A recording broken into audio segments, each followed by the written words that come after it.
حتى في بعض الاستديوهات الرياضيه، يعني عفوا حتى بعض الاعلاميين يتهمون ان سالم الدوسري يتهرب من المنتخب. لا لا لا. يا جماعه الخير، سالم الدوسري من افضل اللاعبين خلقيا، ادبيا. تتذكر اخي عبد الله، قلت لك سالم لم يكون في فورمه احسن من 4 لعيبه اجانب. سالم الدوسري تتذكر ذكرتها انا من سنه ومن سنتين. صحيح، صح ولا لا؟ صحيح.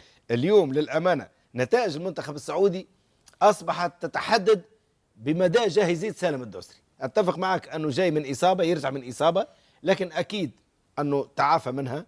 ولما يكون سالم الدوسري في فورمه، الخط الامامي ككل عمليه التنشيط الهجومي تكون ايضا على مستوى الجاهزيه فعاله. خلينا نقول المنتخب السعودي اليوم بصراحه في مفترق الطرق، تحدي في مفترق الطرق، ويعيش فتره تحدي صعبه وصعبه جدا. شاهدنا ذلك على مستوى كاس العالم. اليوم السعوديه تنهزم امام اندونيسيا، صح ولا لا؟ صحيح. اليوم السعوديه اهم اختبار لاعاده هيبه المنتخب السعودي هي كاس الخليج هذه، على المستوى الفردي، على المستوى الجماعي. هل ان هيرفي رونار قادر ان يعيد الامور الى نصابها ام لا؟ هو المناسب هيرفي رونالد؟ في الوقت الحاضر شوف، عنده فكره على المنتخب، عنده فكره على الكره السعوديه، اراه يعني هو المناسب.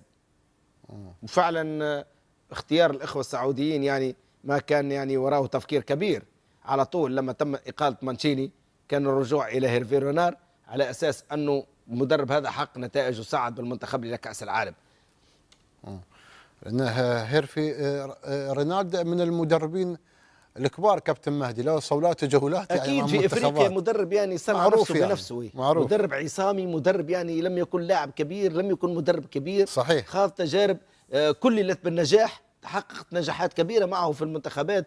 يعني نتكلم على زامبيا، نتكلم على ساحل العاج، نتكلم على المنتخب السعودي. نعم. لما ساعد معاه مع المنتخب المغربي، كل الاشياء هذه جعلت من هذا الاسم مدرب كبير على مستوى الكره العالميه.